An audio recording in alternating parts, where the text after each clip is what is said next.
dijo, si Macri tuviera dignidad, debería renunciar. Esto causó obviamente en el gobierno algún malestar, y ayer la cúpula de la Iglesia se reunió con el presidente Macri. Más allá de ser un encuentro amable, sí manifestaron una preocupación real, que es el aumento de la pobreza. Hola, Eduardo de la Serna, ¿cómo le va? Hola, ¿qué tal? ¿Cómo estás? Bien, ¿vos? Bien, bien, muy bien. ¿Qué te parecieron las reacciones? Hoy he escuchado determinadas radios, muchos personajes enfurecidos en un paquete que iba con tus declaraciones de que si Macri tuviera dignidad debería renunciar, y también un cierto enojo con el Papa Francisco por recibir en los próximos días a Ede de Bonafini. ¿Cómo viene todo este paquete? Bueno, es un paquete que es un combo donde está la Biblia, el calefón, y todavía además no sé si no está alguna multinacional fabricadora de calefones. Está todo junto. Me parece que, a ver, lo del Papa recibiendo a Ede de Bonafini es un tema que ya viene desde hace bastante tiempo que el Papa la invitó a Ede de Bonafini. Ede en un primer momento no contestó, ahora contestó. Yo ya esto lo sabía desde hace bastantes meses, como me lo dijo Ede, obviamente yo no lo iba a comentar, aparte no sé a quién comentárselo. Eso por un lado. Por otro lado está el tema de mezclar esto de la recepción de Ede de Bonafini con una actitud en contra del gobierno, porque el gobierno no la quiere de Bonafini. En realidad, el gobierno no quiere, lo que de Bonafini representa es toda la lucha por los derechos humanos. Claro. ¿No? Es decir, convengamos que si quieren transformar en un parque de la memoria 2 al estilo Menem la ex-ESMA, eso habla bastante a las claras de muchas cosas. Después, lo de la declaración de mis declaraciones del otro día, yo lo dije no a raíz de cosas que yo podría decir a nivel de sensación y de deseo. Sí, creo que el plan del gobierno es un plan nefasto, creo que el gobierno es fabricante de pobres, creo que las relaciones carnales con los Estados Unidos no aportan absolutamente nada, sino al contrario, aportan mucho malo, creo que el gobierno es un gobierno nefasto, etc. Eso es un tema mío, me lo banco yo, y en todo caso, cuando tenga que votar, votaré. Lo que yo dije es que con el tema de los Panama Papers, en otros lados, muchos han renunciado. Lo que pasa es que acá nadie le va a pedir la renuncia, porque los medios de comunicación hegemónicos también están en los Panama Papers, ¿no? Entonces, evidentemente nadie se la va a pedir. Entonces yo lo que dije es que si fuera digno, cosa que se entiende lo que quiero decir, si lo fuera, él renunciaría. Entonces, bueno, si algunos se sintieron molestos, me dijeron que Heidi ayer habló mal de mí en un programa de televisión que es insufrible. Bueno, eso es un problema de ellos, yo no tengo ahí más nada que decir. Yo he escuchado en Radio Mitre en el programa de La Nata. Pero usted qué estómago. Bueno, es que justamente el tema de la iglesia, y me interesó por lo que representaba, y después de ver el proceso a Dilma, porque lo que estaba pensando, Eduardo de la Serna, vos como sacerdote por la opción por los pobres, antes eras como, estabas en un sector minoritario de la iglesia, de repente apareció un papa como Francisco, donde planteó una agenda social que hoy parece estar a la izquierda de muchísimos gobiernos y de la agenda social prácticamente del mundo, de un mundo que se va corriendo y va abandonando a los más vulnerables y a los más débiles. Y pensaba esta contradicción de la derecha, ¿no? Justamente la derecha que llegó al poder, una derecha, esta es una derecha como más moderna entre comillas, pero siempre la derecha se ha respaldado un poco en la iglesia, en una parte de la iglesia que ha defendido sus intereses.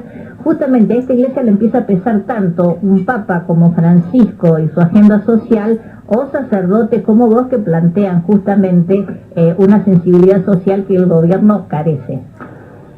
A ver, yo creo que evidentemente lo que el Papa está diciendo y haciendo los sorprende, pero en realidad los sorprende porque no esperaban que la Iglesia sea fiel a lo que viene diciendo desde hace años. En todo caso, a mí me sorprendía que hubiera papas que no lo hicieran, porque convengamos que la preferencia por los pobres la hizo un tal Jesús de Nazaret, que es bastante más importante que el Papa Francisco, Benito y Juan Pablo II a la vez. Claro. ¿No? Es decir, me parece que ahí hay un tema central. Yo como cura no necesito el aval de un Papa, porque estoy siendo, creo, ser fiel a Jesús de Nazaret, que creo que es algo así como el padre fundador de nuestra congregación, para decirlo rápidamente. Entonces yo creo que ahí hay un tema. Entonces, que el Papa en un acto de fidelidad, porque por ejemplo, lo que más molestó, probablemente uno de los discursos que más molestó, fue el discurso de Santa Cruz de la Sierra. Claro. El discurso de Santa Cruz de la Sierra del Papa no fue sino decir lo que viene sosteniendo la Iglesia en su doctrina social desde hace años. Es decir, en realidad, con todo cariño y respeto, no dijo nada muy nuevo. Claro. Sí lo aplicó en concreto al decir techo, tierra y trabajo, etcétera, etcétera, pero no fue nada muy nuevo. Es decir, es más, todavía, por ejemplo, el Papa no habló, que yo sepa, a lo mejor lo dijo y ya se me escapó, pero por ejemplo, no habló de relativizar la propiedad privada. Y en cuanto lo diga, los que ya dicen que el Papa Francisco es montonero, cosa que antes era exactamente lo contrario, antes era el adalid de los derechos humanos de los derechos humanos completos o esas cosas que nos dicen, evidentemente se encuentran con que ahora el Papa demostró ser un poco más cristiano que político, político de lo que ellos entienden por política. Y entonces ahora Lilita no va a Roma, lo cual me imagino que va a quebrar el municipio de Roma, ¿no? Y ahora Pamela David dice que está pensando en dejar de ser cristiana, no sabía que lo era, ¿no? Y después Heidi me dice que yo no tengo misericordia porque, digo, lo de la renuncia de Macri lo dice como católica práctica, según dice, tampoco sabía que lo era, pero bueno, los del Opus Dei siempre lo han dicho. ¿Quién es Heidi, Eduardo de Rosario? La gobernadora, ¿no? Eugenia Vidal.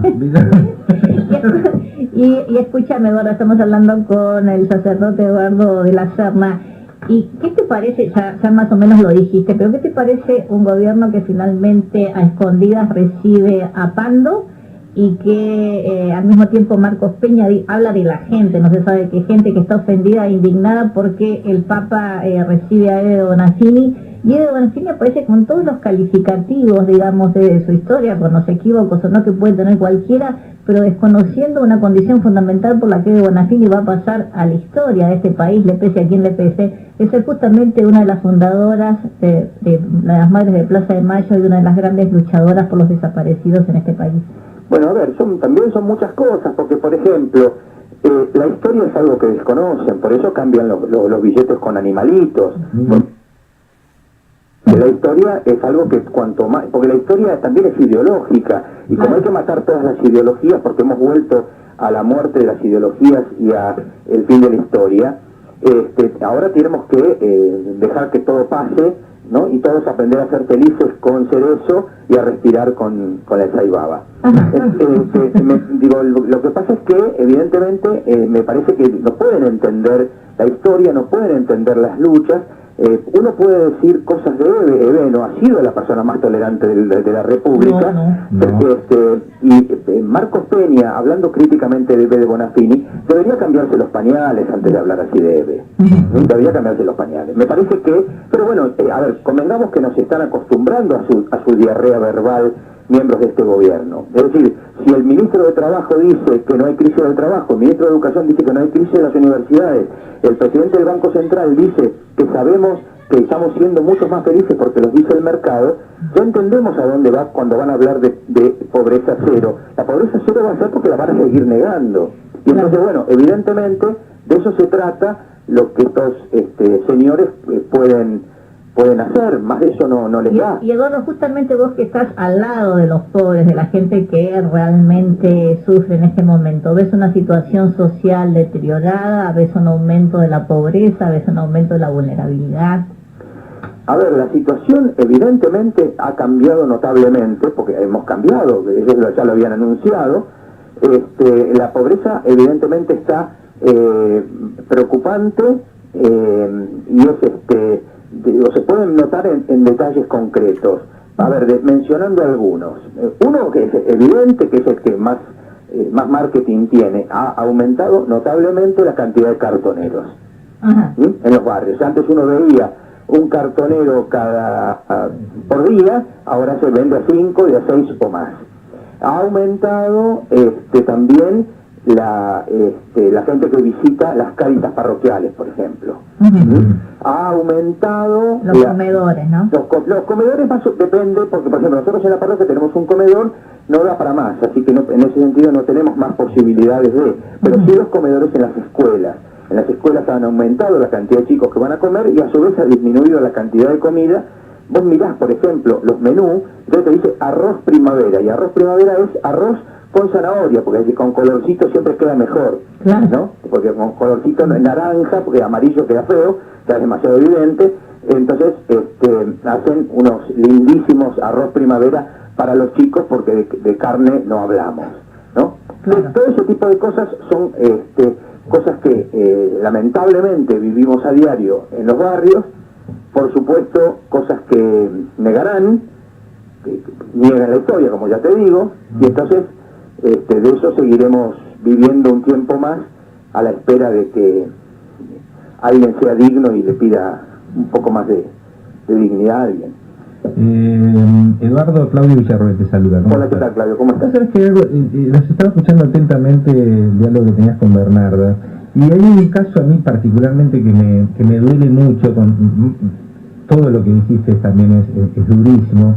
¿Te acuerdas el caso de la UCEP que Sí. se armó, que era un grupo de choque de la Ciudad de Buenos Aires, Sí. comandado por un señor que se llama Rodríguez Pepín Simón. Rodríguez Simón, que está multiprocesado, no solo por eso, por pegarle a la gente humilde que vivía en la calle, Claro. y que está procesado por eso, por una cuestión de un defraude a un banco, y fue elegido, estando procesado, diputado del Parlasur. Y el otro día me sorprendió que en la primera fila del discurso del presidente de la Nación estaba Pepín, el procesado por pegarle a los pobres, ¿no? Ujú. ¡Qué símbolo! No me hagas hacer metáforas. No sé, te juro que me estaba tratando de escuchar cuando habló de los empresarios, ¿te acordás? Que estábamos todos expectantes de este acuerdo donde firman los empresarios y el Estado no firma, que no va a echar, que me sorprendió. Donde Pepín está procesado y está en el Parlasur y Milagro Sala está presa. Claro.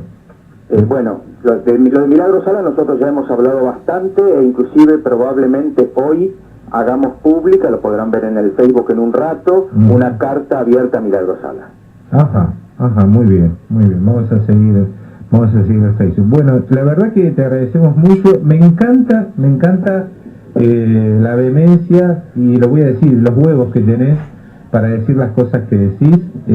Muy poca gente tiene esa característica en un país donde tienden a quedarse en la comodidad del silencio muchos, y la verdad que te agradecemos mucho tus palabras y tu sinceridad. Muchísimas gracias. Bueno, muchas gracias a ustedes, y bueno, también agradecemos las voces que por lo menos hablan un poco con claridad y no ocultan otras cosas. Eduardo de la Serna, un abrazo enorme. Un abrazo grande, hasta luego. Muchas gracias.